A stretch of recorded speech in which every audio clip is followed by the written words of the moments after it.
Hey, greetings and salutations to the 310 tribe. Just having a little technical difficulties as per the norm, right? It's kind of normal now. Um, Anyways, just want to say hi. I hope everybody's gearing up for the holidays and that you guys are going to be able to spend quality time with your family, your loved ones, and just recognizing the season that we're in, celebrating our Lord's birth and incarnation to the earth, and all those good things. And so we just pray that this holiday is going to be a real blessing for you and for your families. And just know that we'll keep you guys in our prayers. Thank you for everybody that's on tonight. If you go to the description on the video, I've got to have all the upcoming guests and videos that will be going on between now and January. And there's still more to come. Other folks that I've been talking to get on in January, probably, and maybe early February. So good to see everybody here. Got Brooke, got Lisa, Barbara, James, Little Light, Hammer Time, Alicia, Neva, Chappelle, Sharon. I saw Misha on here somewhere. P. Wayne, my mom's on. Hey, Mom. Hammer Time. We got our mods, Coco Bear, Catalin, Sir Pierce the Veil. And who else has got on here? Keegan. And let's see, who was the first person on here I was talking to earlier? He said, yeah, man, it'd be like you and Bonnie and Clyde tonight when you have Mondo on. I was like, well, who's Bonnie and who's Clyde? Emma Berea and hey, buddy. All right. Without further ado, I'm going to bring on my special guest, Mr. Mondo Gonzales. How's it going, Mondo? It's going well, man. It's going well. How are you? All right, I'm Clyde. You're going to be Bonnie, or we could be Sundance and Butch Cassidy. It's your show, man. I'm whoever you want me to be. All right. Well, you guys know Mondo from Prophecy Watchers. If you guys can, if you're not already watching his programs, I would be shocked if you weren't. But if you can, make sure you like and subscribe his channel. Go check out their website. Subscribe to their newsletter. If you're in the area where they're doing conferences, I mean, they're always a really good time to go to. Hey, where's your next conference? Or give us a little update on what Prophecy Watchers is up to, and then your next big conference coming up. The next big one is in June 4th through 7th in Colorado Springs. That'll be a 4-day conference, which will be great. And then we are also doing an Alaska prophecy cruise in August. And then our final one for the year will be in Branson in December. Nice. I almost went to the Branson one last time, and I ended up leaving Arkansas a little early, so I didn't get to make it. But I definitely want to check that one out because that's like a gorgeous part of the country. Yeah, I love that whole area. Well, tonight we have a pretty good discussion. Mondo and I are going to be talking about what happens next. And so most of you students of Bible prophecy are pretty familiar with the kind of the overall picture. I don't think I wasn't planning on deep diving, but we can deep dive in any particular area you want to, and maybe in some of the Q&A we'll get into some of those questions. Like, and the really hard questions I'm going to punt to you. So I'll try. But without further ado, we are in the dispensation of the church, or the church age, whatever you want to call it. We're living in this time now. It looks like we're coming up on the end of these 2,000 years of church history. And just in your opinion, like, where do you feel like, how much time do we have left? I mean, I have it on good authority that you know the day and the hour specifically. But I mean, I know you don't want to put yourself out there just yet. But, where do you see what has to happen? What's going on here in this?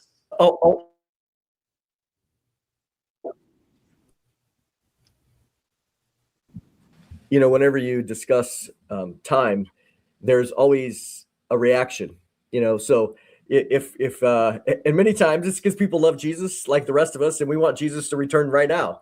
But it's interesting. I was on a podcast not too long ago with Tom Hughes, and Tom said something like, "Oh, it could be as much as 10 years away."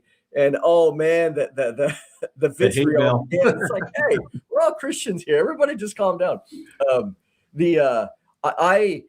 There's no doubt, as we know, the rapture is a signless event. That means that there's nothing that is required prior to the rapture. Could have happened 500 years ago, even when Israel was not in the land. Theoretically, even though I think it makes good sense that it would be tied very close to all the things that we're seeing right now as it relates to geopolitical and technological advancements and stuff. But as it relates to timing, and I think I would say this, and people will know this. We have this phrase in Christianity that God is never late, but he is seldom early. And he seems to wait until the last second for many, many things. You can show a lot of that in the scripture. And so we also know in 2 Peter 3, verse 9, that God is not willing that any should perish. So he is waiting from our perspective, certainly not him. He's outside of time, but he desires for people to be saved and come to repentance. And so there definitely is his heart is to see people saved. And he's accomplishing things. We know in Romans 11 that the fullness of the Gentiles has to come in. You mentioned the church age. And so that is part of wrapping up this collection of Jews and Gentiles in the church, which is one new body. You know, it's not a continuation of Israel. Ephesians chapter 2 says that. So all that to say,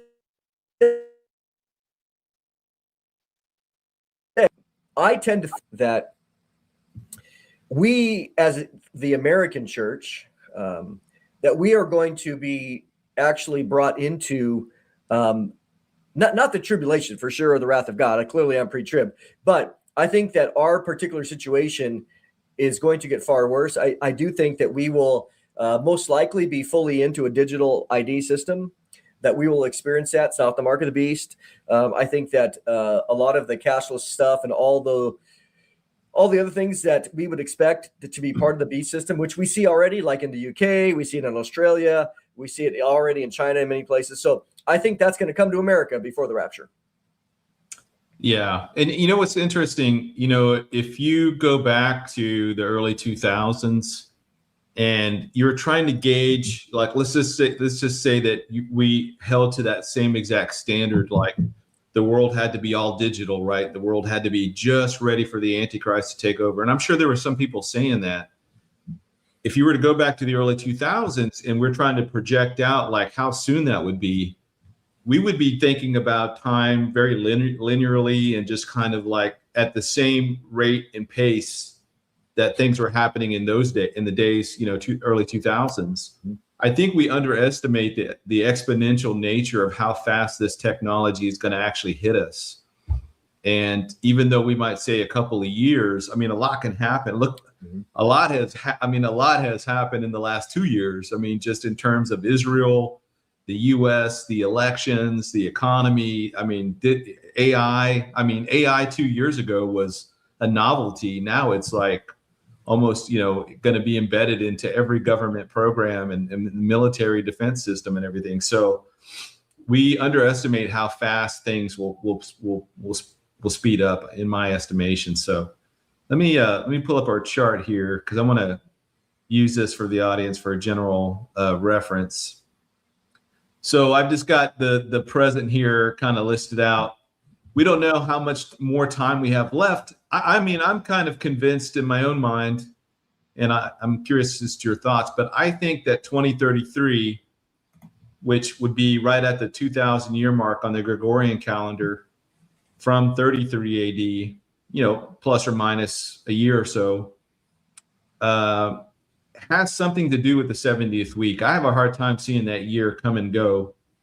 And just for everybody's, you know, situational awareness, I hope you and I disagree on some stuff. So that way we can have some back and forth, because I don't know some of these stuff I've asked you, some of it I don't know if you know what you hold to specifically. Like Lee and I disagree on some stuff, and I mean, all of us generally disagree on some minor points. But of course, yeah.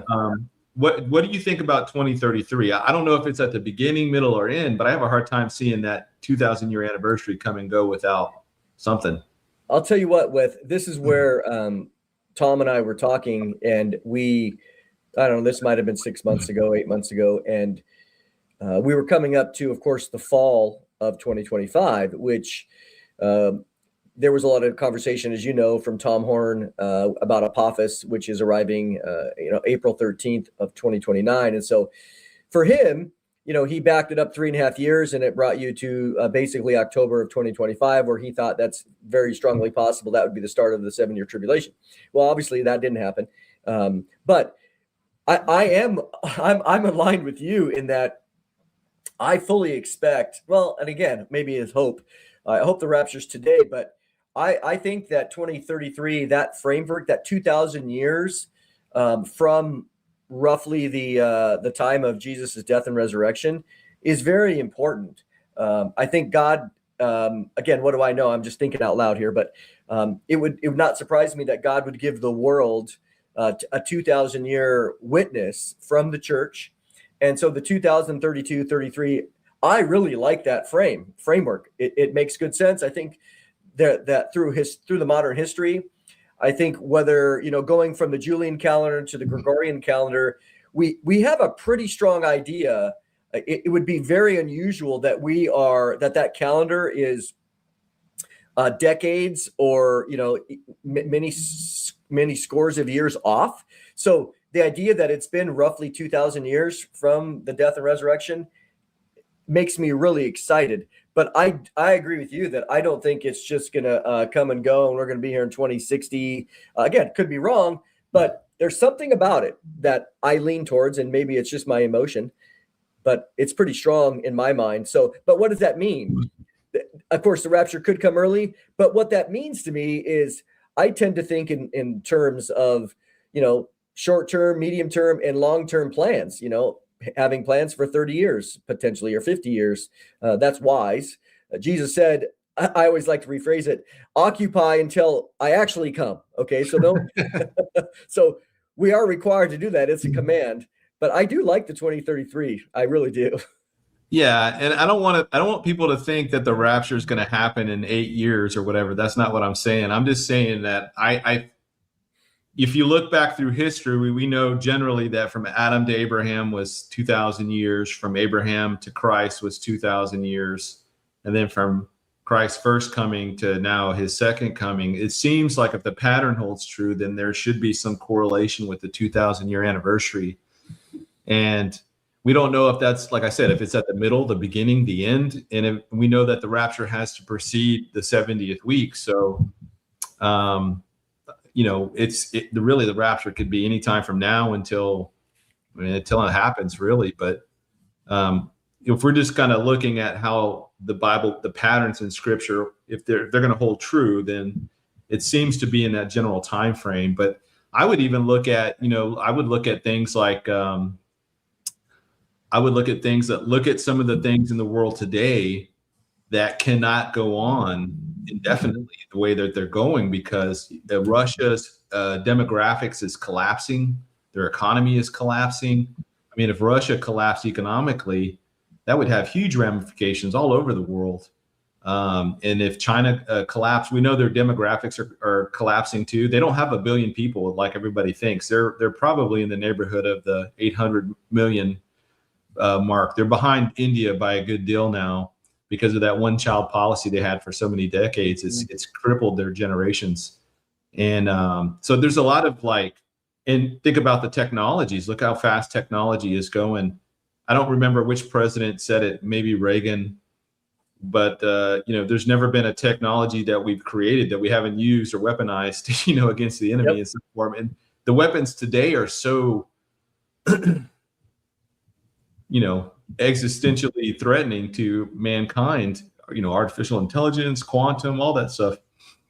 I have a hard time seeing years or decades go by without there being some type of serious ramification to that. And it just seems like everything is kind of converging in this whole time frame in terms of the 2030, which is why the geopolitical World Economic Forum, United Nations, and all these international bodies are really using that as a benchmark for the Great Reset, the 2030 agenda, all these big plans they have for globalism or global government seems to be hinging right around 2030 for some odd reason. But I think too that there's no doubt 2020 is going to go down as an interesting a switch that happened. I think that there was a certain taste that the globalists they got a little taste of what they liked, and they saw very quickly how the world could be managed globally. Of course, and then Biden and his administration certainly helped that, because, as we know, the United States is the biggest hindrance presently. And then, to see Trump come in and he has advanced the speed in the technological realm of what we might understand as the beast system, providing that. But on the other side, he has interrupted the globalist political integration that was happening under Biden. So it's interesting how it will move forward. But we also remember, too, that when this figure comes on the scene, it seems likely that he is going to be a unifier, and he's going to bring order out of chaos. I mean, you remember the phrase by the guy in Europe that said, whether it's the devil or anybody else, we don't care. We just need someone to show very consistent leadership. And so, but chaos is what brings that desperation. So over the next whatever, I see things getting more increasingly difficult in the world to create the scenario where this guy can arise, and then, of course, bring some level of, I think he will bring peace. The Bible says that peace is taken from the earth in Revelation 6, and 1 Thessalonians 5, when they're saying peace and safety or peace and security. So that could be a 2-month-long thing. But he arises out of chaos. He provides some hope, some misguided hope, and then boom, the day of the Lord arrives. So in that sense, it's going to happen quick. All right. Well, let's just pretend, hypothetical, rapture happens next week, next Wednesday, for example. Now, we're moving into this time, the unknown gap in time here. How long? Well, first of all, do you believe that there's a gap between the 70th week or the rapture and the 70th week? And if so, what are your prognostications on length of time? Is there any particular time you favor? Weeks, days, weeks, months, years? I might be the minority, but I'm one of those guys that doesn't think there's a gap, if at all, and mainly because of the reading of Luke 17. Luke 17, Jesus, he spoke this sermon about 5 months before the Olivet Discourse, so 5 months before he died. So basically, almost right now, like the winter time. And so he preaches this sermon, and he talks about how the days of the Son of Man will be similar to the days of Noah and the days of Lot. And he uses both of those illustrations. And then he uses some Greek connector words there that are very clear, that the flow of his discussion, he even says very clearly in Greek, it's the only place it appears is in Matthew, this phrase, kata auta, and it means according to this pattern. And that phrase appears again in Luke 6 and other places. So there's only 3 times. So he says, look, if you want to understand the judgment of God, and whether it's the judgment of the flood or the judgment of Sodom and Gomorrah, I'm going to tell you the pattern. And so they were buying, they were selling, they were planting. And then it's about Noah, but when he develops it further in the next phrase to Lot, he says very specifically, the very same day that Lot leaves is when the judgment landed. So Lot was rescued, Noah was rescued, and then the judgment started. And so in that sense, it's hard for me to put any gap there, because Jesus tells us the pattern. And so because of that, I think, again, good brothers that I love who would disagree with me, that's fine. But they often will say, when I ask them, can you give me some verses, that actually show an actual gap? There's not any verses that teach that specifically, and maybe we can talk about it, but most of the time they'll say, well, it's more of an inference. And so they see whether it's the Gog-Magog war or maybe the Psalm 83. I know when I've talked to Bill Salas, when I've asked him about it, he says, well, there are no verses specifically, but how else are you going to fit in Psalm 83 and these other things? And I said, well, that to me, that's secondary. To me, I want a scripture. I want a textual balance. And so it's hard for me to get beyond Jesus's words in Luke 17. And so I see, in my sequence, I don't need a gap at all. I think there's ways to make it work without a gap. And again, that would be just because my brain is so strongly influenced by that chronology that Jesus gave in Luke 17. So you might have to help me if you think differently. Help me out of that, but because that's really hard for me. Well, so a couple things. You might be right. I'm not super dogmatic on this point, but I guess the point I'm getting from you is that from here, the moment of the rapture, instead of there being an unknown gap in time, this just pushes forward until we get right abutting the actual start of the 70th week. So it's in lieu of the gap, you would just put the time we have, the pre-70th week time, that would just extend out a little further. Correct? Yep. Yeah. And then even the stuff that you have there, the global chaos, the Gog Magog, the temple, we can talk about that too. Can those fit? Do we need a gap for those? And that's to me, that's the conversation. What's interesting to me is I'll just say that that's why I think the pre-70th week stuff, I think that as the church, we are exempt from the 70th week of Daniel, but we're not exempt from any other trouble. And so I tend to think that we will fully be in basically ingratiated into the cashless system, the biometric DNA, or, the biometric thing, not necessarily, again, not the mark of the beast, that's the middle.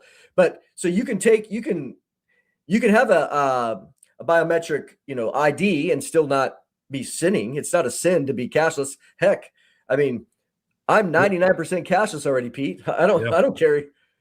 People ask me in the street, "You got any cash?" Who carries cash anymore? I don't have cash. I feel bad for all the homeless people here because I'm like, sorry, man, I don't carry cash anymore. Yep. And I'm not giving you my card. Yep. So anyways, I think that's important as the church, because I will say this, that there's some people in our camp, I'm not saying necessarily teachers, just in the conversation, that they're really worried about the ID, the digital ID and other things. And they are concerned that if they do it, that they're somehow sinning or they're part of the beast system. And the answer is no. These are just all the technologies that will be preparing for when the beast system is implemented. Then it's going to take these technologies and use them for absolute control. But the systems themselves, yes, they could cause you trouble, but they're not a sin. So it's not a sin to be cashless. So I think that's important for the church, because if we talk, Pete, and we lead people to believe that we're going to miss out on this, and then it comes to play. I've already seen people, like with the eclipse and the supposedly the rapture on September 23rd with the feast. People then, because that didn't happen, and I think that was all false thinking anyway. But what happened? Now people are going, well, the rapture is. I don't think the rapture is a true doctrine anymore. Yeah, they punch out. Mm-hmm. That's unfortunate. And I got on TikTok early and was like, hey guys, I mean, this Joshua guy, I don't know him from Adam, but I here's why. First of all, the Feast of Trumpets, in my estimation, doesn't make a good rapture date. Besides that, this guy has no idea why. I went through all the arguments on why it wasn't going to happen that day. And I wasn't trying to be the wet blanket, but I was just trying to get people to, exercise a little discernment. And I had a good, I say a good friend, but a friend on here that I've done programs with in the past, that he was all in on this one, man. And then now he doesn't even really touch prophecy anymore, which is unfortunate because he was very good. Yep. And it's just like he got burned once. And I think a lot of preterists, that's where they come from. The preterists either get brought up in churches where they kind of lived on this. They were fed this, like, the Lord's coming back tomorrow, and go dig out your beanie weenies and go sit in the bunker and stuff and wait for the Lord. And then it didn't happen. So they get jaded by it. And that's the danger of watching people getting so focused on particular dates or whatever. So when that day comes and goes, they just burn out, man, and they're out for a while. So it's unfortunate. It happened in 2017 too, with the whole. Oh, yep. The September 12th sign. Yeah. That sign. But to the point of the gap. So I used to think, and this is back in the early 2000s, I always thought the second coming was in the 2030s. And again, I pointed a lot of people back to Don Koenig and his great chart that he had on when will Christ return. And he took all the doctrines and all the theories and all that stuff and just kind of made a table, like a weighted table, and kind of did averages and stuff. And so his conclusion was that it looked like the second coming was in the 2030s, which if you backed it up, the rapture would be in the late 2020s. And I loved Don, and I loved all his writings, and I really looked up to him. So I kind of embrace that idea. And it was not a very popular idea back in 2007, 2008, 2009 to say that the rapture is probably not going to be until the 2020s or 2030s. Very unpopular, because 2011, everybody was all like, oh, the rapture's got to happen in 2011 because it's 7 years before Israel turned their 70th anniversary in 2018. And anyways, so I tend to think, so the gap in time for me is obviously shrunk because of how fast technology and how much, and I guess it comes down to a couple of things. One is that if we keep pushing forward and the technology keeps getting to the point that a lot of the systems that run everything are artificially intelligently ran or run on AI, which with Doge and all the stuff going on in the Trump administration seems to be moving that direction.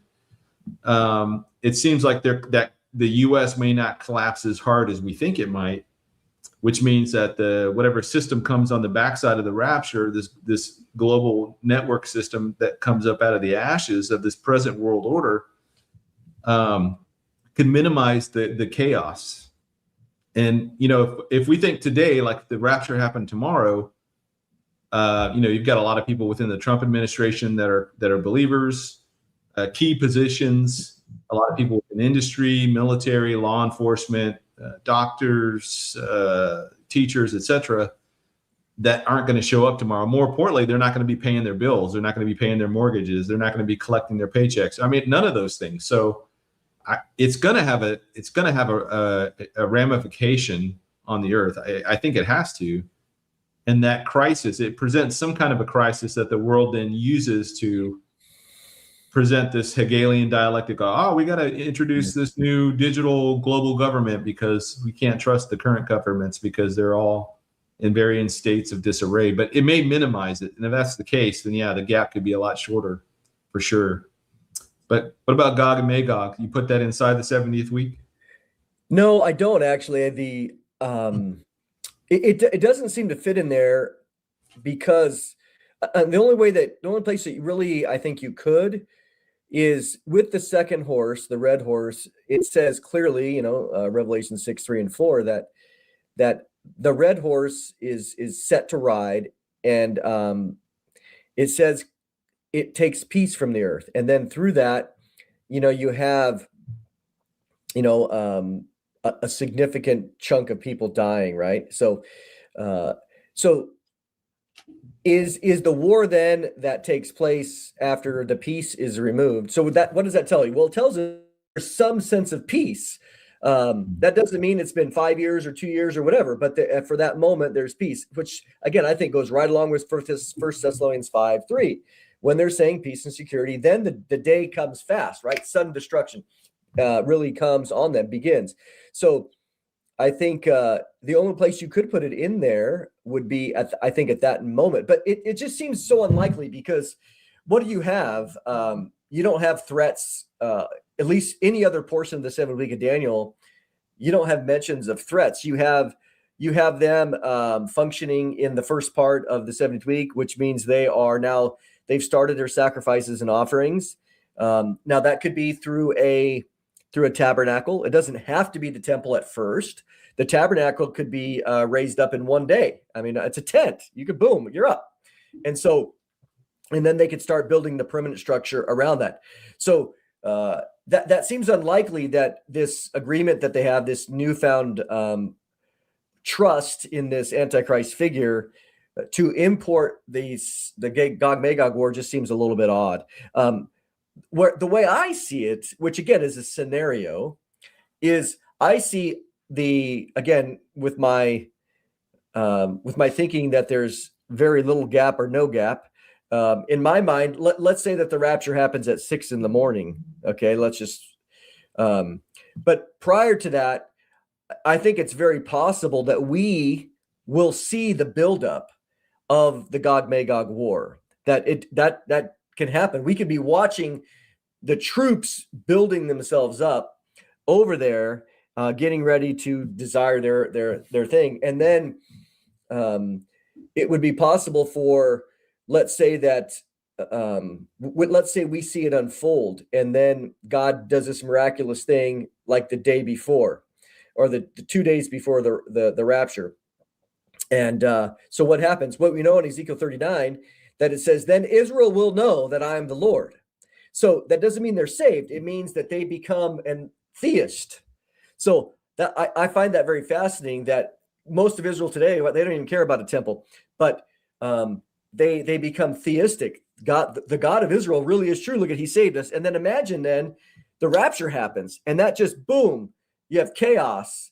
And then this guy steps on the scene, and then let's say he steps on the scene by 2 PM, but he's around. He can easily take credit for what God just did, and now the Jewish people are like, oh, here's our guy. And remember, see, this is the thing, Pete, what's fascinating is once the church is gone, strong delusion. I mean, spiritual, the restrainer is removed. So the idea of, well, yeah, but do you really think they would just switch over that fast? As you said, things can happen exponentially, especially with the restrainer being removed. And so, boom, it's blindness. They embrace this guy. We've seen far worse. So hypothetically, you could have the Gog Magog war happening, within the week before the rapture. The rapture happens, and then boom, we're into the 70th week of Daniel, and he's promising all this stuff. So there are scenarios, but I keep it all loose, as we all do. Yeah. Well, you got to remember too, the Jews, for them, Gog and Magog, Ezekiel 38, 39, that's the last battle. Because they don't have a New Testament. They don't have the book of Revelation. There's no Armageddon. So it's the last battle. And at the end of that, they have their temple. Yep. They're, the next eight chapters from 40 to 48, it's all about the temple and the services and stuff. So it fits nice. I could see them looking at whoever the guy is on the backside as being a Messiah ben David, or Messiah ben David, I guess would be the guy. A human, not God incarnate, because they don't believe the Messiah will be God incarnate. They just believe he'll be a man, a great leader or whatever. So it seems like they'll be under the delusion that was the last battle that they have to worry about. Now they have their temple, and this new global system is coming up, and they seems to be tolerating them or whatever. They have some kind of a peace arrangement. But I think all the things we're seeing now with the Peace Council and all that stuff going on, these are all precursors. This is whetting everybody's appetite for some type of a global structure to govern peace in a more pragmatic way than anything in the past. I think in the past, 40, 50 years, it's all been based off politics. I think this one's going to be based off of, we've already seen it. We've seen the normalization process between Israel and our Arab neighbors. That seems to have been the most successful thus far. And then you can look at the Union for the Mediterranean, the UFM, that was started, I think, back in 2005. That whole system is based on, and it's one of the few multinational organizations where Israel is there alongside Egyptian and Arab and other Islamic countries. And it's all about clean drinking water, literacy rates. I mean, it's all about very normal life stuff. But if you pair that up with the map of the EU or NATO, it's the old Roman Empire, verbatim. It's crazy. Yep. So, but yeah, in terms of the Bema judgment, I tend to think if you think about the Bema judgment, the second that we're caught up, we're stepping out of time into eternity. So even if it takes an eternity, let's just say it takes 1,000 years for the entire church to go through and the judgment, the Bema rewards and judgment and all that. On the earth, it could be like a second. We don't know. I mean, we don't know how that time correlates between the eternal state and what's happening on the earth. So that could all happen in just a fraction of time. But in reality on the earth, up there, it could be 1,000 years, 100 years, who knows? I mean, the time is irrelevant in the eternal state in that sense, I guess. Two witnesses. The two witnesses. Well, there's a big debate on, and I find it interesting that there's a good even split in the sense of the prophecy teachers that I talk with, and whether they're first half or second half. And a lot of them are second half, that the two witnesses arrive in the middle of the tribulation. I believe they arrive in the first half. And I think it's because I have some grammatical reasons for why that is the case. In Revelation 11:7, the Greek is very, very interesting and specific here. And there's a lot of technical details which I won't get into, but ultimately the linguistics and the semantic range of what it says there is that it says after they finish their testimony, the beast, which is the rising beast, will kill them and overcome them, and then boom. So it's this idea that the beast, who is the rising one, well, I think we all agree that he rises from the abyss in the midpoint of the tribulation. And so the language is there that after they finish the first half, he arises in the middle, and the first thing he does is he goes after these two guys, and he kills them. And of course they die in Jerusalem, which is where he's going to be in Jerusalem in the center. We know that because he sits in the temple declaring himself to be God. So after he comes up and he's killed, he arises from the abyss, he kills them, he gets an ego trip, he's empowered by Satan for the last 42 months, and then he goes into the temple, sets up the abomination. So I lean towards that they witnessed during the first half. So that means they would arrive pretty quickly. Well, we know it's 1,260 days. So we don't know. It doesn't say that they are. It doesn't tell us that they're killed exactly in the middle. So let's say that they're 3 days later, 4 days later. All we know is they're 1,260 days. It doesn't need to be exactly the first half or the second half. It could be, shifted if we wanted. But but there's a lot of other guys that see it in the second half. Yeah, no, I think it's in the first half. Somewhere in where it says in the midst of the week, it's somewhere in that kind of range of the middle plus or minus 6 months to a year, somewhere in there. Mm-hmm. So okay, so we've got the gap, or at least we're trying to figure out, does this need to be a gap? But so somewhere in there, this stuff takes place. And then we have the Daniel 9:27 covenant, which I like your theory on this in terms of that being the reinstitution of the Mosaic law. You want to just kind of briefly go over that for people that may not be familiar with it? Yeah, I've written a lot about this because, and again, I won't be long. A lot of people, it's been myself included, it's tradition that this is a peace agreement between the Antichrist, and you'll see a couple different flavors, that the Antichrist is making a peace agreement with Israel, or when it says that he'll make a covenant with many, they think that might be some surrounding nations in order to protect Israel. Yeah. But what I wrote an exegetical paper on this, and people can go to prophecywatchers.com/Daniel9. They'll find it, or just go to our articles and you'll see it. But the idea is I just asked the question, the word covenant there, obviously when you do Bible study, you look at the word barit and the Hebrew word, and you go, okay, well, what does this mean? Does it have the idea of a treaty? And the word peace doesn't appear anywhere in the context at all. And so I just simply asked the question as, how does Daniel use the word? And in all the rest of the 7 instances that the word comes up, it refers to the Mosaic covenant. Well, then I was talking to Randall Price here at the pre-trib, and we were talking about it, and he said, well, I don't know. It would seem that, what we know mostly about the covenant is it deals with the sacrifices and offerings. And I said, isn't that Moses? Yeah. And he goes, well, yeah. So I'm like, hey, man, I'm not reading into it. In the very verse, it says the next phrase is the sacrifices and offerings will be stopped. So I said, so what you see happening there, and the way that the Hebrew is written, it's very technical, but I get into all the details. It literally says, in this very specific Hebrew form, the Hifil form, it says, he will cause the covenant to prevail for the many. And the many is in that phrase, la rabim in Hebrew, it appears only in Daniel 11:33. It refers to the Jews. So it's not surrounding nations. So if you ask the Jew, a religious Jew today, when the Messiah comes, how do you know it's going to be him? They say, well, he'll build us our temple, and he's going to cause Torah to prevail in the land. And you're like, so they are ripe for this exact idea that he will cause the covenant, the Mosaic covenant, which is all the context of Daniel, to prevail for the people, which is what they want. So in my mind, and it connects very well, they're going to finally build the temple. But I'll say this, and I'll just throw this out to you. Who right now in the world, let's say at that time, who wants the temple to be built the most, it's not the Jews, it's the Antichrist. Mm-hmm. Because he wants to defile and blaspheme God. And if you're going to do that, and you're going to get in the point in God's eyeball, where do you do it? Well, you do it in the land of Israel, you do it in Jerusalem, you do it on the Temple Mount, and you do it in the Holy of Holies. So this guy is known as a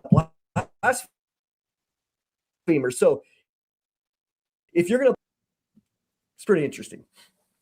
Yeah. Well, do you think that the temple is going to share the real estate on the top of the Temple Mount with the Dome of the Rock and the I tend to think that those are gone. That the earthquake at the end of Ezekiel 38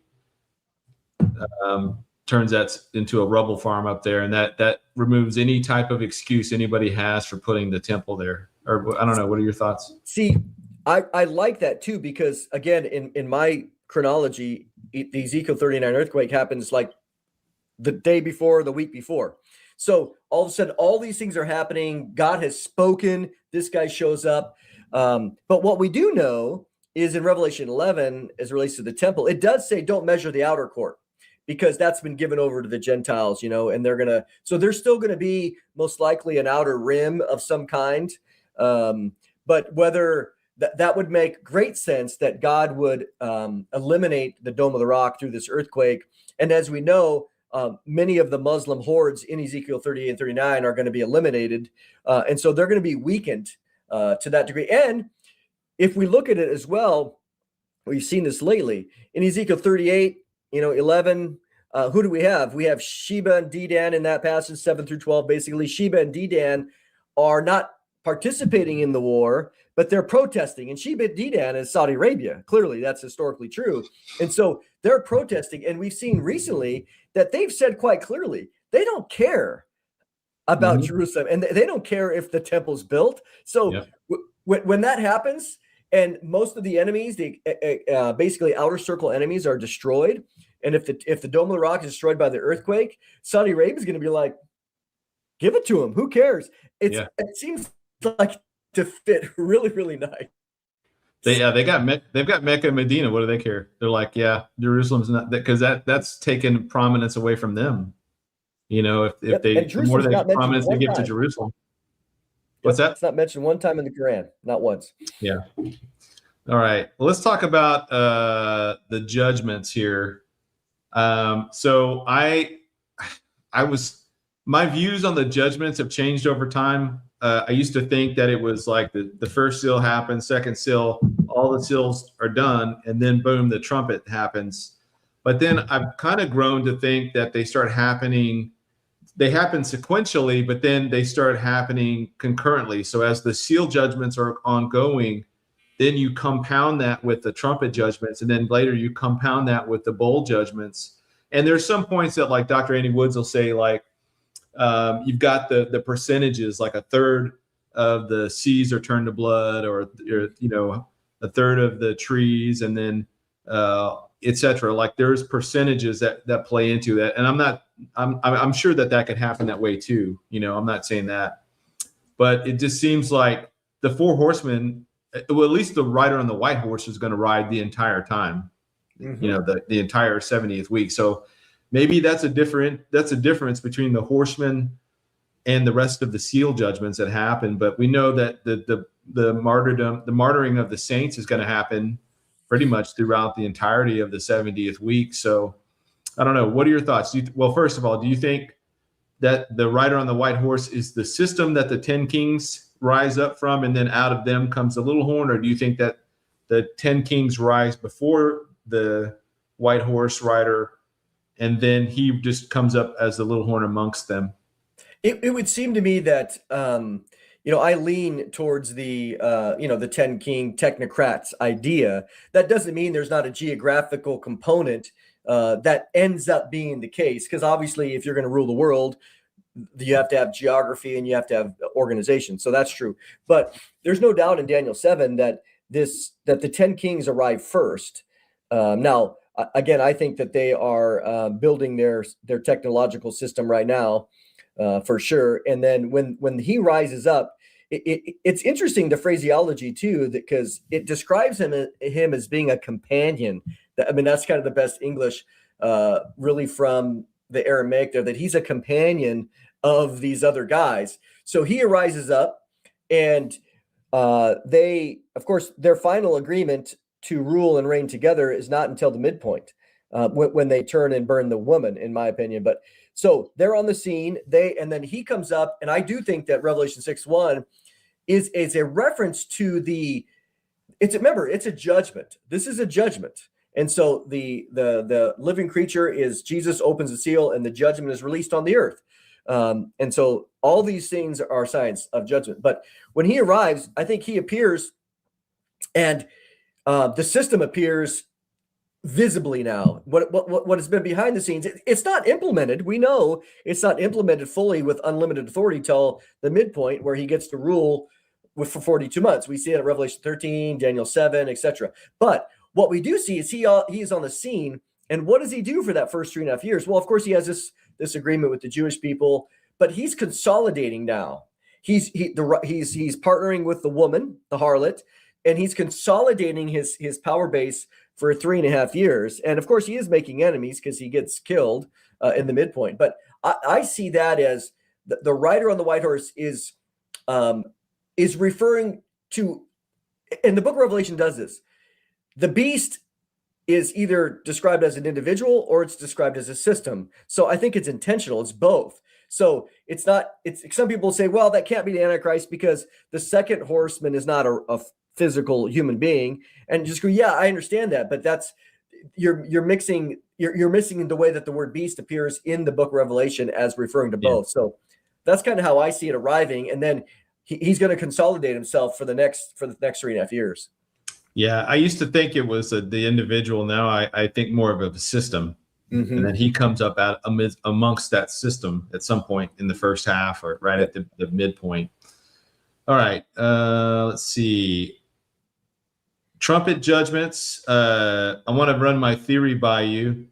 It talks about in the first, second, and third trumpet judgments about a third of the oceans is turned to blood, and a third of the trees are burned up. So if you go to the Audubon Society, they mapped out all the trees on the earth years ago, and a third of all the trees in the world is in the Americas, and then a third of the oceans is the Atlantic Ocean.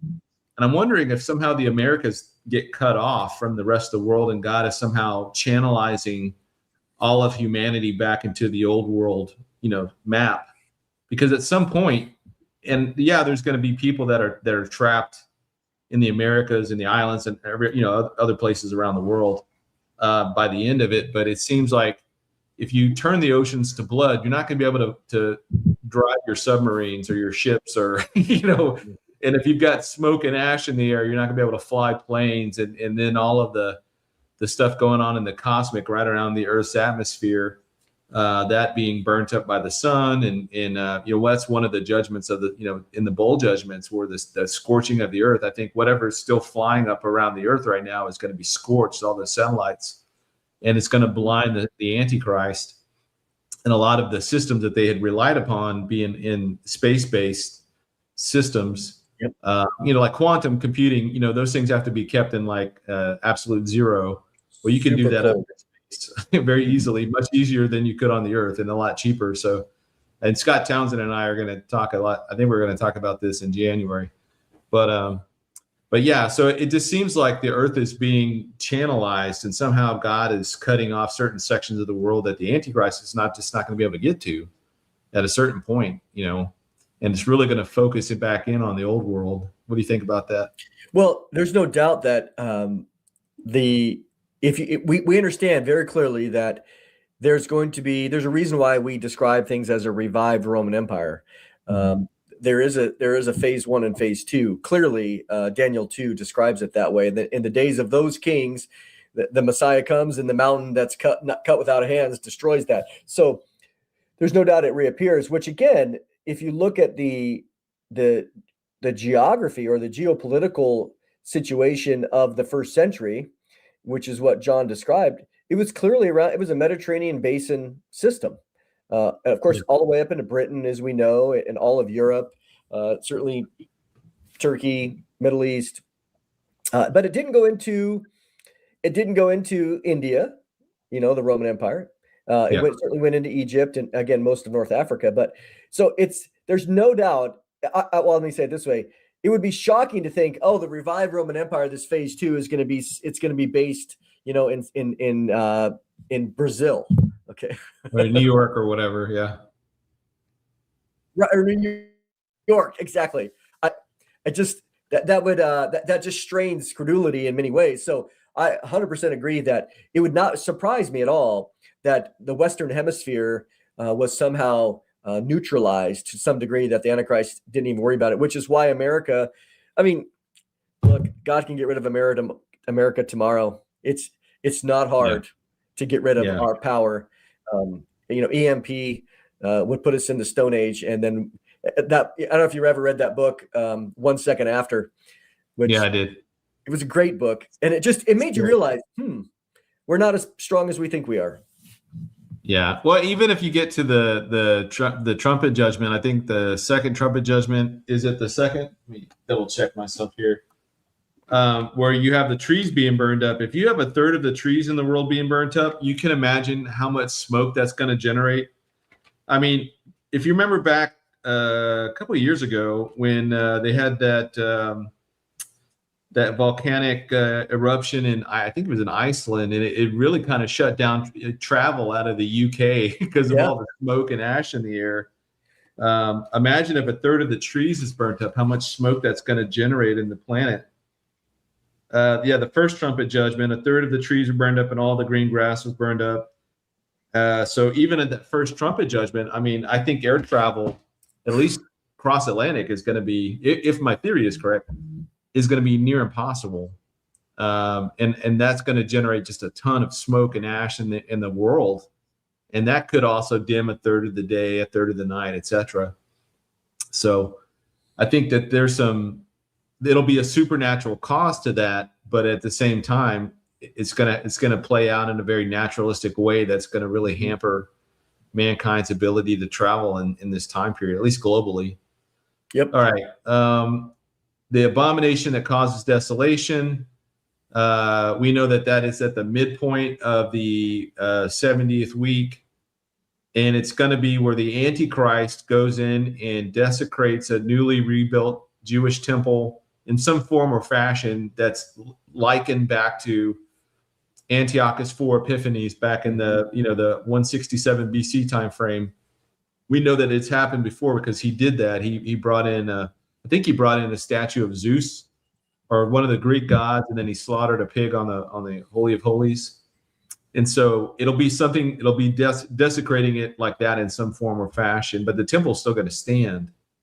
So that begs the question, in order for that to happen, you have to have the Jews in control of the Temple Mount, because the Muslims aren't going to build the Jewish temple, and the Europeans aren't going to build it. So the Jews build the temple because they control the Temple Mount fully, which they haven't. They haven't since the 67 war. They won it. They could have taken over. They chose not to for whatever reason. Moshe Dayan? Moshe Dayan, yep. Yeah, and then that means they have to be in control of Jerusalem, which means they have to be in control of the land of Israel. So backwards planning from the midpoint, we know that the temple could be built relatively quickly. I'm sure you've heard that. I mean, I've heard that, and I'm not even really that tied in with the archaeology over there. But what's the time frame for building a temple for them? Like a year? Not even a year? Oh, not even. The tabernacle would go up immediately, and then they could build the permanent structure around it. And the idea that it needs to be as grand as Herod's. I mean, that was 46 years in the making, right? So they do not need that. Now, granted, they have ideas, but their goal isn't to necessarily make it beautiful. I think their immediate goal is to make it functional. And then in their mind, like you said earlier, they're entering into the golden age. So they're going to get something up, they're going to start doing it, and they're going to be like, hey, the Messiah is here. We'll spend the next 10, 20 years perfecting and beautifying it. So there's no requirements of any of that. Yeah. And then the midpoint also, do you think, is this where the beast arises out? And so you were saying, talking earlier about the two witnesses, they're killed somewhere in the neighborhood of this midpoint, right? Yep, that's what I think. Mm-hmm. and the beast that rises out of the abyss, do you think, it seems to me, and I could totally be wrong on this, but it seems to me that you've got this fallen angel, Abaddon, that is unleashed from the pit. Is he the one that kills the two witnesses, and is he working at odds with Lucifer, with Satan, or is he working? He doesn't seem to be working with him, because those locusts that come out of the abyss in the fifth trumpet judgment, I think it's the fifth trumpet, but they end up only attacking people with the mark of the beast, not the people with the mark seal of God. So it seems like he's working against Satan's forces. So do you think that this Abaddon or Apollyon is working against Satan, or is he trying to work with Satan, and then he's somehow thwarted or changed? Or I think that the where you see him come out in Revelation 9, I think is referring to something different than the beast arising out of the abyss. Because when he dies, I think he literally dies, and then his soul is going to go to Sheol, which is the abyss. But then when he gets resurrected, he's going to arise out of that, and he's going to be brought back up. Well, then after that is when I think later is in Revelation 9, when the bottomless pit is opened, and then Abaddon comes out. But I think in many ways these guys they're tools. So they hate humanity, and so in many ways, just like the four angels who were at the river Euphrates for an appointed time, I think they're bound. So these are obviously bad angels, because good angels aren't bound. So these are bad angels that are released. But what do? They're accomplishing God's goal, because they go out and let's say it this way: they hate God more than they like Satan.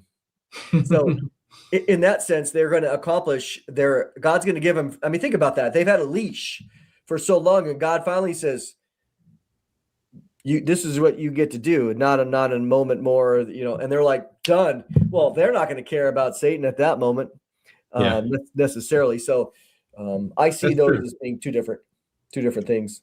And that's like the 10 kings. It says in Revelation 17 that they're of the same mind, and God puts on their mind to destroy the harlot, which was blaspheming God and stuff. So it seems that God is using Satan's forces against them on several different instances throughout the 70th week, which is it's interesting to me.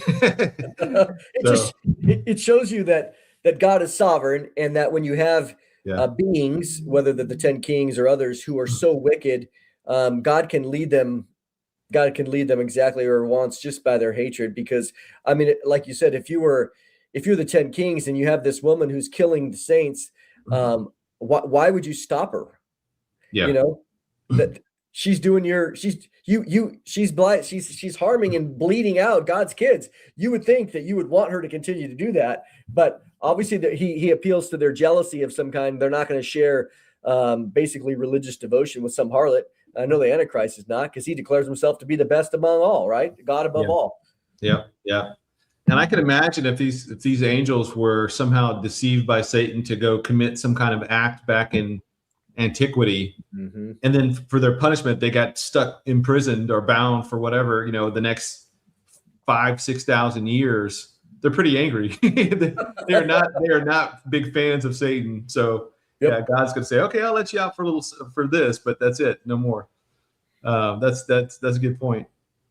All right, so we are in the bowl judgments. The bowl judgment starts do you think it's like right at the very end, or do you think, because when you take away water from the earth, and when you score, some of the judgments within the bowl judgments are so severe, I don't know how mankind could live for much longer without access to drinking water, just that alone. So what's your thoughts on the bowl judgments? Is it kind of right at the very end, right before Armageddon and all that? Well, yeah, I still think that there's a few, there's some time frame in there. Some people could say it's a few weeks, but I tend to think that it's a little bit longer than that. Because I'm looking at here about the sores, the sea turns to blood, and then men are scorched, darkness and pain, Euphrates. So, I mean, few months, a few months outside before the end? Possible. And two, we know earlier in the trumpet judgments that men wish to die and they can't die. So maybe God is allowing them to suffer this like hell on earth. So they can't even die, even if they wish to die, and they're dying of thirst on the earth, but they can't die. That seems like a pretty miserable existence at that point. This is where, people, if they simply just took the time to write out all of these, and not only here in the book of Revelation, but the descriptions in the Olivet Discourse. And then you have some people saying, well, we're in the tribulation. And you go, what? I mean, I was just having ice cream the other night. I mean, I'm sitting relaxing by the campfire, having ice cream like that. Well, this tribulation living isn't too bad. I mean, you think about Jesus saying, if it wasn't shortened to this period, no flesh would be alive. No, that's right. No flesh would survive it. And it's going to be the worst period of time in all of human history, period. I mean, that's Jesus saying that. That's not me saying that. That's him saying it, and Daniel, right? Daniel 12. Witness to all of this to show that it's going to be horrifying. Imagine today, living in a world today where there is basically no law, no order, lawlessness is going to rule, and then your leaders that you're looking to, they are going to iron-fistedly make you go into some system that if you don't, they're just going to kill you. They have zero empathy, zero mercy, zero leniency. You either join this system or you die. Your family die. Whatever. I mean, they're just going to take it. It's going to be very brutal. And one of the things I was thinking about, I know everybody wants to liken, the beheading when it talks about the beheading in the 70th week with Islam, because they've been known for that. But we also know the French Revolution were all about the guillotines. But we have those little things today called these like micro drones, man. Those things could take your head off very easily. And if they're buzzing around in swarms or whatever over cities, and they see somebody that doesn't have the mark, boom, they could just come in, and they're AI driven. They don't even need somebody driving it. It's going to be automatic. There's not going to be anywhere to hide inside of the system. So it's a little narrow just to make a determination on Islam, simply based on one text in Revelation 20, for sure. Because again, history has shown that. I mean, Paul got his head cut off, and that was Rome. So that wasn't Islam. Yeah.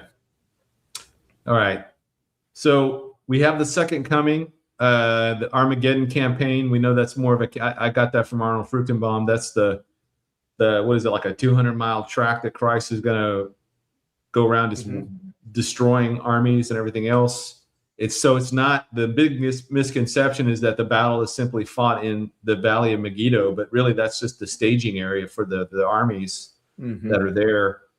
We have the second coming, the church returns with Christ. Then we have this gap in time here on the backside that we know is there. So there's the end of the 1260 days, and then that goes out to 1290 and then 1335 days. So there's about a 75-day gap. So let's talk about some of the things that happen in this gap. What needs to happen? And I have some of these ideas here. Oh, yeah. So you want to talk through the judgment of the nations? Yeah, yes, there's no doubt that the campaign of Armageddon is a campaign. When Jesus arrives, I don't think as the church we're going to be brandishing a sword or whatever. He's going to speak. He kills the Antichrist with the breath of his mouth, 2 Thessalonians 2, right? So it's done, and then he shows up. Well, now there's cleanup. There's, I think, the judgment of the nations, which is Matthew 25, Joel chapter 3. You have the passages where there's going to be a lot of people who are alive and who are going to be judged. And then, the goats are going to enter into the lake. The rest are going to enter into the kingdom. That's going to take some time. So we have a lot going on there. We know that the temple, the abomination of desolation, that disappears in Daniel chapter 12, that it is going to be desecrated in the midpoint, and then it's not going to get cleaned up until 1290 days. And so you have, that 30-day, basically 1 month later, after all this other stuff is done, Jesus is going to turn his face over to the abomination, and then see that begin to be rectified. Do you think so? In this, right at the end here, right, the Battle of Armageddon is done. The Antichrist and the false prophet are killed, and they're tossed straight into the lake of fire. And then the armies, the cleanup begins. Where in this process do you think Satan is bound? Do you think he's bound right at the beginning? Well, that's a good question, because it seems to indicate that it's probably relatively quickly. I would say I would equate it with not only Satan, but the other demonic, all non-human evil entities. As soon as the false prophet and the Antichrist are captured, we know that they're thrown in there, and I think that's where Satan is bound as well, all in one swoop.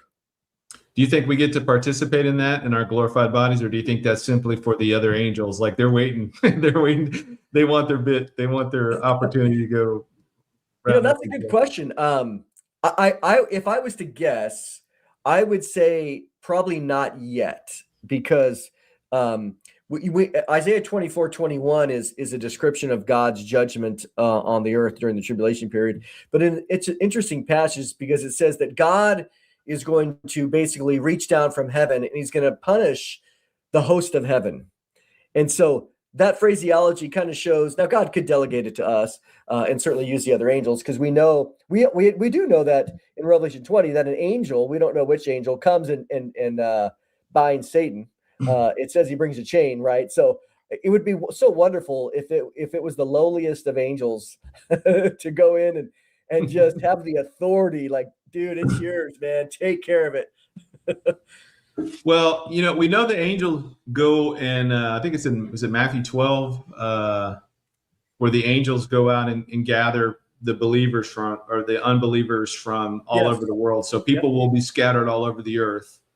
They're going to go gather, and that's a big distinction between that and the rapture, because the angels don't gather the church at the rapture. We are caught up to meet the Lord himself in the air, whereas at the end of the second coming, or the end of the tribulation, the angels go out and gather the unbelievers, and I guess that's where they're brought together for the judgment of the nations.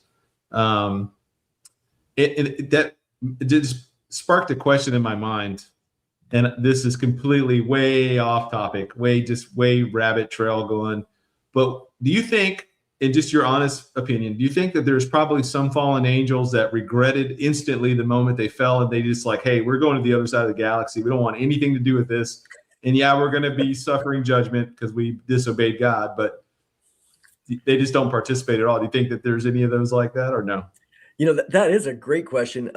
It's interesting that you do see, you don't see it in the Bible, but because there's not much conversation there, but you see it in the book of Enoch, the first book of First Enoch, that these angels had regret. And they, of course, they were begging Enoch to go mediate on their behalf. So I don't know, because let me just say it this way. The nature of evil, we've all dealt with people who are stubborn and maybe filled with pride. And in the Bible, again, that's the book of First Enoch, so I'm not even including that as scripture. I was just thinking that it just reminded me of that. But if we remove that out of the equation, in the Bible, if you look, Satan fell through pride. So you look at the others who are wicked and proud, man. When you do see this with your kid, sometimes say sorry. They're not going to say sorry, man. I mean, you're going to have this judgment. Fine. They'll take whatever it is. So there's a stubbornness, there's a pride there where they will not admit. And you say, do you have any regret? Nope, no regret. And so I tend to see the evil realm as being more like that. Yeah. Mm-hmm. Yeah. I can't disagree. I can't agree. I can't prove it one way or the other. Right. We can't. But, all right. So we've got Satan is bound at the beginning. Oh, this should be the Satan is bound at the beginning, but then he's loosed here at the end.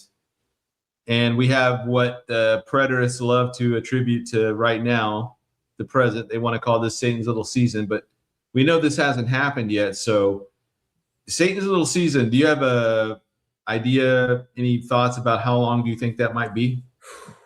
You know, there's really nothing that will determine, you know, again, with dogmatism and in the sense of very sure. But what do we know? Well, when you look at the description of Satan deceiving the whole world, he's allowed to go deceive the whole world. And then they march, they go on a march. So it's not like he shows up 5 minutes later, he's deceived everybody. This is going to take some time. And so I tend to equate it with no real reason. I tend to equate it with this is a short period of time. The phrase short time appears twice.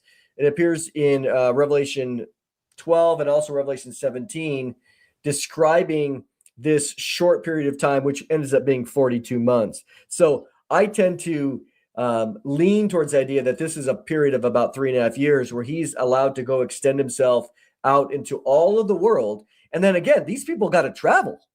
So that's not happening in 3 days. So there, he and the deception and this release, I think God allows a certain period of time, and then they all start moving towards the city. And again, we could talk about that. The other thing that happens in that 45 days is the entire topography of Jerusalem has changed. Ezekiel 40 through 48, we see Isaiah chapter 2 that Jerusalem becomes the tallest mountain. I mean, is it bigger than Mount Everest? I mean, it says it's the tallest mountain. All the nations will flow to it. We see as well that the city of Jerusalem extends to 50 miles wide. Well, and of course, you know, the Mount of Olives is there's earthquake and splits. So you have a lot of topographical changes, which are going to happen during that little gap time as well. And so, but here, it seems to me that it's going to be, I would put it, I'm just going to say 3.5 years. I can't prove that, but that's going to be my gut feeling. Yeah, I that sounds about good to me. But you know, what's fascinating to me is that Satan is doing all this, the armies are doing all this, and Christ is currently sitting in Jerusalem, Yep. Omniscient, omnipotent. You know, like, what are they thinking? Like, how is Satan? That's what I don't get. Like, how is Satan going to go out and deceive these people into thinking that they could wage war against Christ, even after 1,000 years of us warning them? Like, you know, we'll be there in the church. We'll be in the millennial kingdom and various roles and functions or whatever. But, you know, we're going to be teaching that first generation, hey, this is what the way the world was like back before the second coming, because they will only have known the world after the millennial kingdom has started. So we're telling them about the way the world used to be, probably in the same way that Noah, Shem, and Ham and Japheth were telling the first generation after the flood what the world was like before the flood. You know, they just, you know, no concept of it. It's just going to blow their mind. But like, I don't get how you could go 1,000 years of just perfect Edenic like peace on earth and just Christ ruling and reigning. The church is ruling and reigning with them. And somehow at the very end, you've got these people that are disenfranchised that are like, we feel left out or whatever. Like, there's got to be some type of trigger for them to buy into this idea that they can somehow win.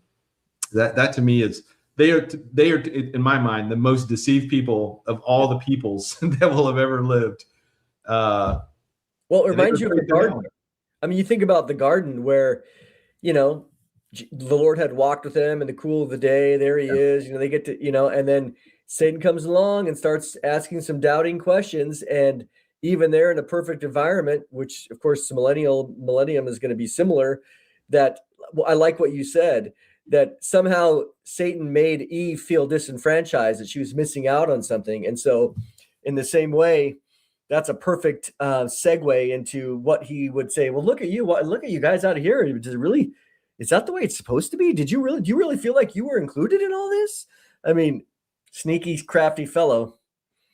They may look at us and be envious, like we'll be in our glorified bodies and they won't be. So maybe Satan will play on that aspect of it. Like, these guys get to just appear and disappear at will. They can go off into space or the bottom of the ocean or do whatever, and they can't, you know, they're impervious. That's how you're supposed to be, and God's holding that from, you know, or whatever. I don't know. Somehow he convinces them that's worthy of trying to overthrow Christ, which turns out to be the worst idea ever.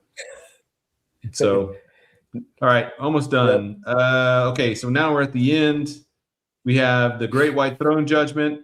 And then do you believe the millennial kingdom saints that are the righteous, Do you think they're judged at the great white throne judgment?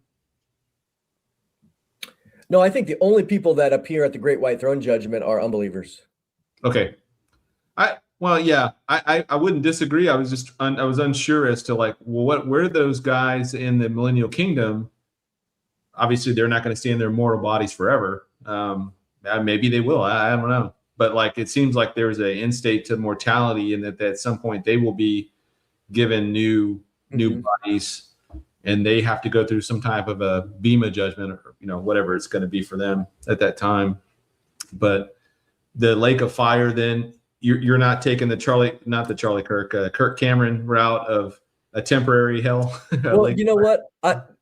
Let's bring your chart back up there, because I think this is. I've written many papers on this and stuff in seminary, and so if you look, what I find fascinating. Okay, so here you have, if you don't mind, here, let me bring this up here. Yeah, go ahead. Because if you look at Revelation 21, you have a new heaven, new earth. The first have passed away, and then he goes on. God's with him, tabernacle. It's all these wonderful things. The New Jerusalem in verse 9.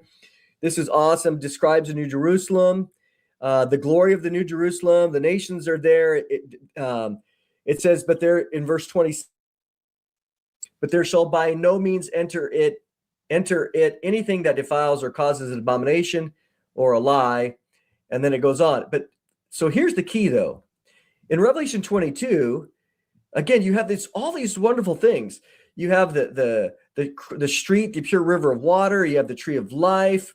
God's going to be there. They're going to see his face. No more night. It's amazing. He said, let's see. In verse 14. So here's my point. In chapter 21, takes away all the tears. Everything is wonderful. Here we are. I mean, like, we finally are waiting. And you have this perspective of Revelation 21 and 22, of this eternal state where all things have been done. The great white throne judgment's over, done. Everything's been rectified, and now we're focusing on all this wonderful stuff. Well, chapter 21, 22. Well, then if you go down in verse 12 of 22, right in the middle of when you're just feeling good, okay? He says, Jesus says, behold, I'm coming quickly. My reward is with me to give everyone according to his work. Blessed are those who do his commandments, that they may have the right to the tree of life, and they may enter into the gates of the city. So he's still talking about how wonderful this is.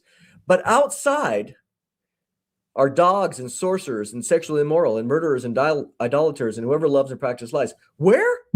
So right in the middle of this glorious description of eternity, it says it's polluted. Let me just say it in a way. It's polluted. This vision is polluted by a reminder that currently outside at that time are all these unbelievers. They were not annihilated. They weren't burned up.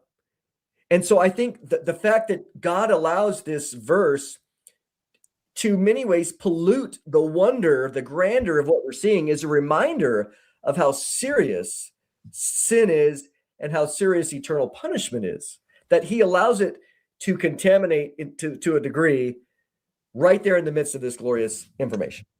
Yeah, that's a good point. It's a really good point.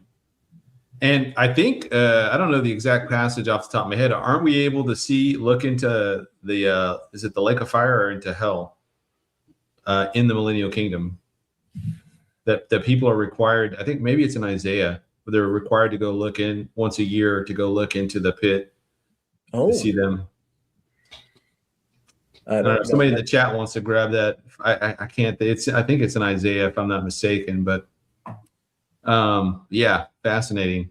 Mm-hmm. All right, do you have some time to do some Q&A? Yeah. All right. And thank you, moderators, for grabbing that, and thank you, guys. I always forget to thank them at the end, so thank you, moderators. Let's see here. Ooh, we got a bunch. Okay. I think there's 9 questions. Good. All right. From Hammer Time. Has Pete mentioned if he and Tyler are going to revisit the Final Four, would like to see an updated message on that series? Yep. At some point, I think here in 2026, we'll revisit the final four. Don't know exactly when. I just have to get with him and figure out a good time to do that. From Talia Balloons, if Jesus was born 4 to 6 BC, does this affect the 33 AD death and resurrection date? So Jesus would have been about 37. Yeah, it doesn't at all, because in the book of Luke, it says that he was about 30 years old when he started his ministry. And so when the New Testament scholars are looking at the chronology, the majority of scholars will base the chronology of 3.5 years solely on one thing, and that is the Passovers that are mentioned in the Gospel of John. So that's making a big assumption that his ministry was exactly 3.5 years. And so ultimately they recognize that they don't know that for sure.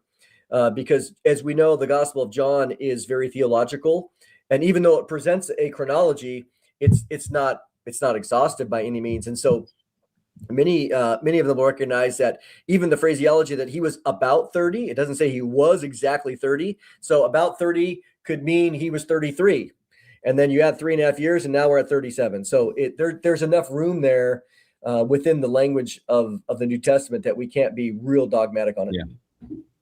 Now, do you think if he was 37, do you think Jesus ever got a gray hair? Well, probably not. See, some guys I'm just asking. I mean, like, he's tempted in all ways. I mean, like, you're certainly getting gray hair is a reminder of our mortality. Yep, it really is. Especially as I grown my goatee out. From Edward McKelvey, how do you guys see the alien deception playing into this? Mondo is an astronomer, amateur or pro. So thoughts on 3i Atlas? They are still pushing it's alien. I don't believe in aliens, by the way. What do you think? I think so. I'm an amateur astronomer, so I took it in college. But some people, I want to make sure I don't claim to be an astronomer. But there's no doubt I've been interested in my whole life, and I certainly do astrophotography. But right now, what you see, I think 3i Atlas is a normal comet. I think the more and more information. However, it's a very unusual. It's a very unusual comet, and even Avi Loeb is wisely. He's been very careful in his words, and he came out just recently today, even an article that he was being interviewed in such a way that said, "Well, I never said it was an alien. I said we got to keep our minds open that it could be alien," and he's right. He's been very careful in his words. But even originally, his Loeb scale, he always said it was 4. 4 out of 10, 10 being an alien mothership and 1 being a comet. So that means he was 40% leaning towards a natural thing. So anyways, to him. But going back to the alien connection, I do think, and this is the hard part, I do think it has to play a part somehow. I joke with LA all the time and say, LA, imagine, or even Pete here, here we are, we're 200 years into the millennium, and we get an assignment together to go over to somewhere and on our white horses. So we're sitting there and we're taking care of business. And I go, Pete, it's interesting. A couple hundred years ago, when the Lord came back and, at the end of the age there, whatever happened with the alien stuff? That's kind of weird. That never kind of came in with nothing burger. I don't think we're going to say that. Yeah. So I don't think Satan has invested the last 70, 80 years in science fiction and all of the stuff. I mean, it's inundated everything, pop culture, movies, music, TV, magazine, all that. And it's been so heavily, it seems like it's coming in these waves that it's not for nothing. I mean, I think something will come of it, or it'll tie in with the Great Delusion somehow. It'll tie in with the excuse that where everybody disappeared at the rapture. To me, that's the most logical reason. I think LA is probably, I think he's probably more in line with the minute the rapture happens, these guys actually come down and present themselves as like the ancient aliens, that seeded our planet or something to that effect. I don't know if it'll be to that extent, but I definitely think that it ties in with an excuse as to what happened at the rapture. 100%. And not only, I'm glad you mentioned the culture of, the science fiction stuff, but in addition to that, we could throw in, seems really strange that the last 100 and some years of New Age thinking has described the idea of the rapture being connected with some sort of, advancement, evolutionary advancement, and others, and channelers from other, entities from other, Zeta Reticuli, blah blah blah. So, to have that when they commit themselves in these, of course, lies, they're putting themselves out there to be followed. So it would be unusual that all that investment would come to a nothing burger, at least not being used or trying to be manipulated somehow. Yeah, I remember reading in Tim Chafee's book, Sons of God and the Nephilim. He made a point, and I read this years ago, and it's always stuck with me, that the deception, at least in the paranormal or supernatural realm, has always been commiserate to the technology of the day. So if you're back in the Middle Ages, it's werewolves and witches and goblins and fairies. Then you go to the fast forward through time, and as technology gets better, and cameras and surveillance and all that kind of stuff, now it's this deceptions is kind of commiserate with the technology, is also kind of paired with that. So now we have these things appearing in the sky. We can't really tell what they are. They're moving too fast, and we know they're there. We just can't. There's no. That's like the blurry pictures. Bigfoot blurry pictures. Mm-hmm. What's the? There's a podcast, blurry creatures. Blurry creatures. Yeah. I love that name. But it's commiserate with that. I mean, so that deception is always kind of right there on the edge of man's grasp, but we can't quite wrap our hands around it because it's just right beyond us. So, all right, from Annie Elizabeth. Hey, Annie, do either of you think we'll see a Damascus as a ruinous heat before the rapture? I would say yes, but again, as I said earlier, I believe that we'll see a lot of Ezekiel 38 prep as well. So I think so. Damascus could be a precursor to that, because you remember, if Turkey was all super proud of the fact that they were able to overthrow Bashar Assad and then take over, and they said today or yesterday, Sophia Hagia, today, whatever that mosque is in Syria, and then tomorrow, the Temple Mount. So if you somehow that Damascus ended up getting destroyed, it seems like that would be a huge draw for them to come in and seek revenge against Israel. Yep. So, but yeah, I tend to agree. I think we might see it. Okay, from Donna C3377. How will they, the ones in charge, know who's missing after the rapture, or won't they? This ties in with the whole digital ID to me. Yeah, I mean, I don't know. I mean, will they have an account of every last individual? You think about maybe somebody who's living out, off the grid, or who's a Christian or whatever. I mean, that'd be interesting. But there's no doubt that there's going to be enough unbelievers left, of course, who were related. It's hard to believe that there wouldn't be some sort of who's been taken and who is remaining. Okay, I don't disagree. From Trumpet Call, do you believe the child in Revelation 12 is the rapture of the church? If so, it seems to indicate that the 10 horns are there waiting to destroy them, but God catches them up before the horns can. No, I don't. I think that the child is clearly, I know some people try to typify that that's clearly Jesus. I mean, who was born, who's going to rule the rod, rule the nations. That's clearly Jesus. And it fits very nicely with, again, what Herod did at the time of Jesus's birth. But I understand a lot of people try to make maybe a metaphor there, that since the body of Christ is Jesus, and then the word harpazo is there. There's no doubt. But I don't think that's a reference to the rapture. I think that's a reference to Jesus's ascension. And granted, the time frame, if you follow it very clearly, the time frame is very interesting. But it's consistent. In the book Revelation, you have things jump. You have things jumping, especially in chapter 12, which is a parenthetical chapter by definition. You can have things in Revelation 13 that are happening, and then it's describing it from a vantage point of both parts of the tribulation. You see this in Revelation 7.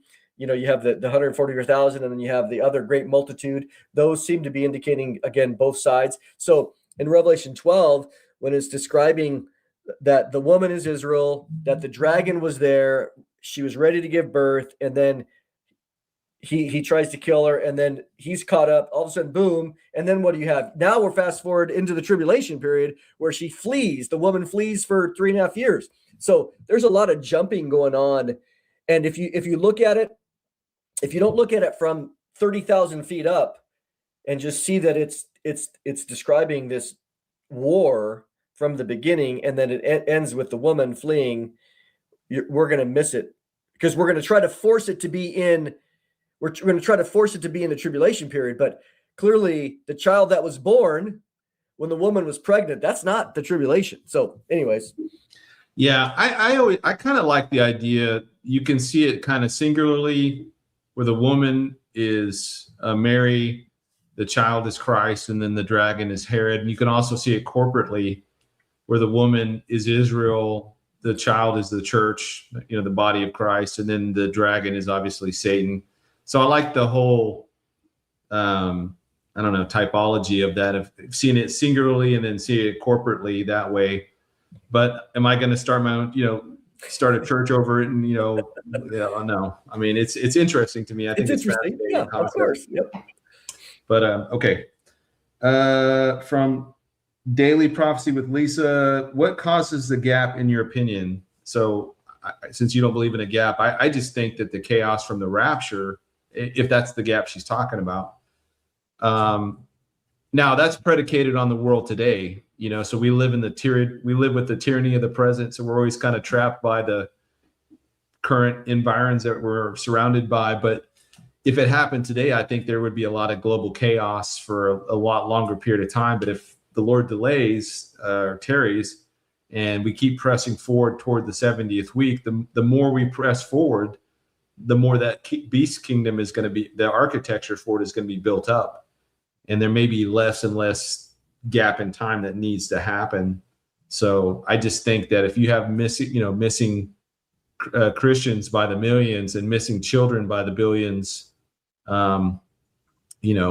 it's going to be chaotic. It's going to be a disruptor. And I think that's why the rapture is what it is. It's designed to be a global disruptor that allows this fallen, Christ rejecting world to use that as the crisis to come together to allow the beast kingdom to kind of come into power. Because without that crisis, they can't do it. Yep, 100% chaos. And think about it, historically speaking, there's going to be nothing greater to provide chaos and confusion than the rapture. Not only physically with people gone, but the explanations. This is why the first thing Jesus said is let no one deceive you, because everybody's going to show up giving their own version. Of course, social media, as we know, look at AI right now. We've entered in this world where, people are going to show, obviously people might be recording, because I actually think we're going to ascend up. I don't think we're just going to disappear. I think we're going to ascend up slowly in the presence of our enemies, like the two witnesses do. So imagine people are going to be videoing this, but then also imagine the AI videos are going to be created where they're going to show us going up into a mothership, or, who knows, right? The sky's the limit. Amen. Okay. From Job 7021, do you think Iran and its proxies attack Israel first in the near future, or does Israel attack first because of the ballistic missile threat Iran poses? I will say, I think I had an interview with Pastor Reeves, a couple of days ago. I don't know when he'll air it, but we're talking about what are the significance of 2025, significant prophetic events. And I think that's the year that Israel shifted from reactive to preemptive with the strike in Iran. And now everything they've done since then has been very much, their whole military mindset's changing with the Trump administration coming into power.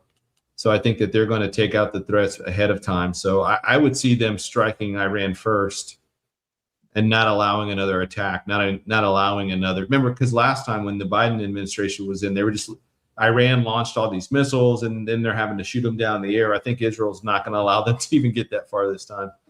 So That's just, well, I don't know. What are your thoughts? No, I would totally agree. The circumstances have changed. The challenge is still, though,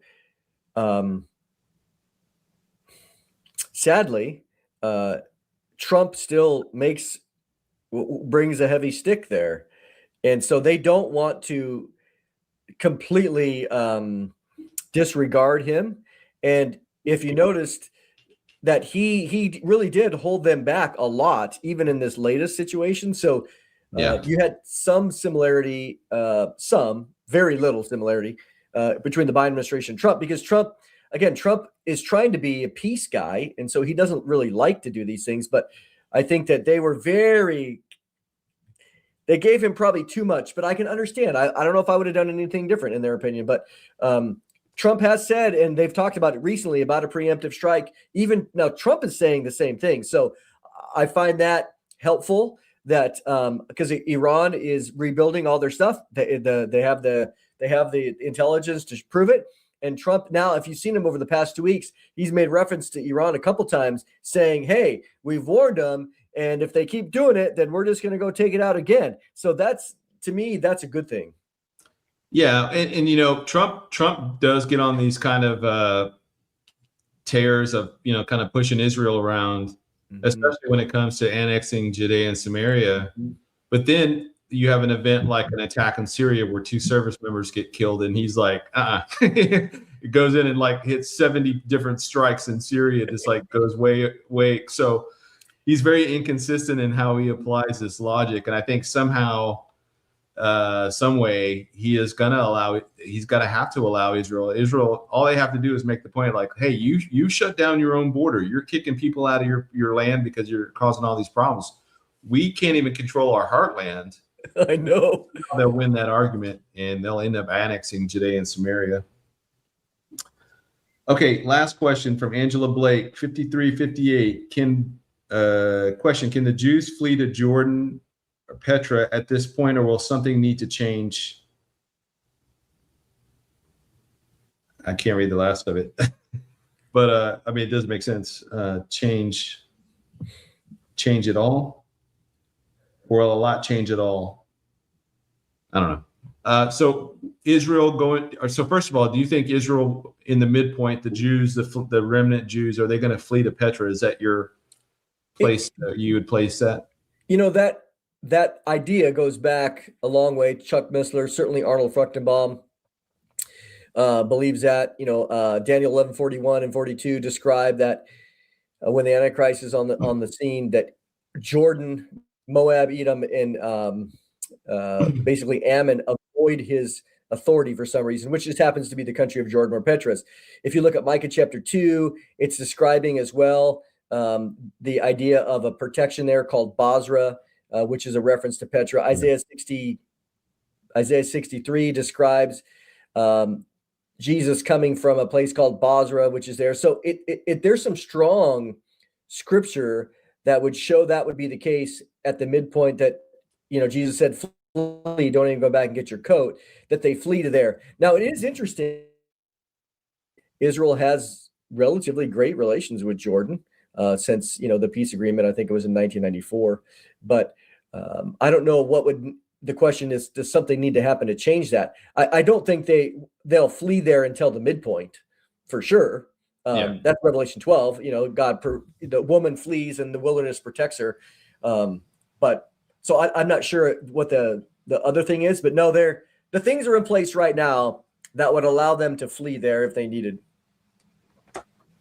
Yeah, I just had a thought. Let me see.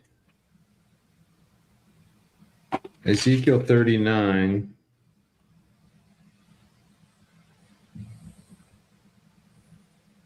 Where do you place the 7 months of Gog, Magog, they're burying burning the weapons and burying them. Do you think that could be done by like robotics? It sure seems like it, because it seems like an NBC. I mean, clearly it reads like an NBC handbook. Yeah. It says, for 7 months, the house of Israel will be burying them in order to cleanse the land. Indeed, all the people of the land will be burying, and they will gain renown for it in the day I am glorified. I don't know. Yeah, maybe it's a mixture of both or something, but it seems that like if they're gonna flee to the midpoint, or if they're gonna flee at the midpoint, I guess people are gonna stop burning Well, weapons and all that kind of stuff. well, there's two things here. There's the burial that lasts 7 months, and then there's the burning of the weapons that lasts 7 years, right? Yeah. So that would be the question is the 7 months, if we put Ezekiel 38 just right at maybe prior where I do, or at least I think prior to there, then the 7 months of burial goes into the start of the 70th week of Daniel. But the burning of the weapons, that would continue the entire 7 years. Because there's another thing too that, and I've heard all things. I've Missler, others. A lot of people don't. I've never really heard a really good explanation that is fully sufficient, satisfactory. That what does that really even mean to burn the weapons? You talk about maybe nuclear. The nuclear fission material lasts for 7 years or whatever. But we do know in Zechariah 14 at that war, there's still Jews living in the city. So even though that many of them fled, there's still some there, because that the Zechariah 14 war is the war which I guess coincides with Armageddon. And it says in there that the city's pillaged and, the women ravaged and etc. So there still are Jews living there, but most of them have fled. So are those the ones still burning the weapons? Do they take the weapons, whatever that looks like, into Petra? I mean, it's interesting. That's true. That's true. Well, all right. Well, thank you guys for hanging out tonight. We're at about an hour and 45 minutes. Thank you, Mondo, for coming on. Thank you, moderators, for corralling all the the trolls and getting all the questions for us and everything else. I certainly appreciate that. And Mondo, so what's coming up for you immediately next for you? Got anything up in the next week or two? No, nothing in the next week. Thankfully, it's Christmas and New Year's, and I will be traveling a little bit out of town, but that's for a wedding and stuff. So nothing ministry related, which is nice. All right, well, great. Well, thanks. Just hang on for a second, and thank you guys. I will be what's today? Monday.